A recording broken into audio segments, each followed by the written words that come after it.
মকর রাশি বা মকর লগ্ন। দেখুন আপনাদের ক্ষেত্রে পঞ্চম ঘরের এবং দশম ঘরের অধিপতি হয়ে গেল শুক্র, এবং এই শুক্র দশম ঘরেই, শুক্র নিজের ঘরেই অর্থাৎ তুলা রাশিতে কিন্তু অবস্থান করছে। অর্থাৎ পঞ্চম স্থান হচ্ছে নলেজ, বুদ্ধিমত্তা, স্কিল, নিজের বুদ্ধিমত্তাকে, নিজের স্কিলকে, নিজের জ্ঞানকে কাজের জায়গায় অর্থাৎ ওয়ার্ক প্লেসে, কেরিয়ারে কাজে লাগিয়ে আপনারা সুনাম পেতে পারেন। এবং যারা ধরুন ডেকোরেটিংয়ের কাজের সাথে যুক্ত, বা যারা ইভেন্ট ম্যানেজমেন্টের সাথে যুক্ত আছেন, যারা ফ্যাশন ডিজাইনার বা যারা অ্যাক্টিং বা মডেলিংয়ের কাজের সাথে যারা যুক্ত আছেন, এখানে আপনারা কেরিয়ারে গ্রোথ দেখতে পাবেন এবং এখানে আপনাদের সুনাম বৃদ্ধি পাবে। আর রেপুটেশন এখানে বৃদ্ধি পেতে চলেছে।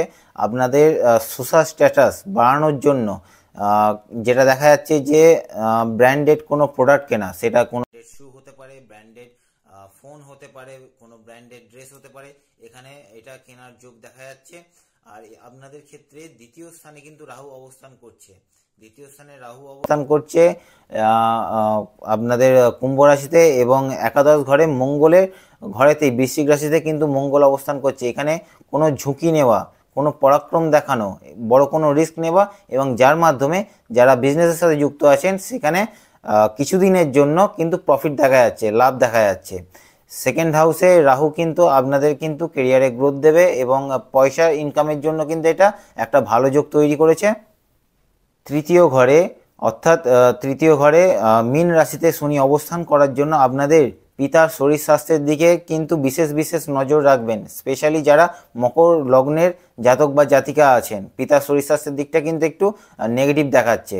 বৃহস্পতি যখন বক্রি হয়ে ষষ্ঠ ঘরে অর্থাৎ মিথুন রাশিতে যখন ট্রানজিট করবে, আপনারা যারা চাকরির জন্য চেষ্টা করছেন তাদের জন্য মোটামুটি চাকরির যোগও কিন্তু লেগে যাবে।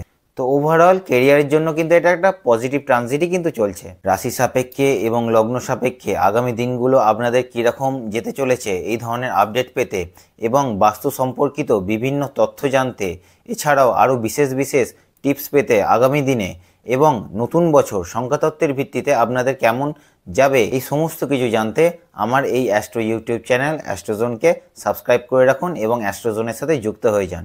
Thank you.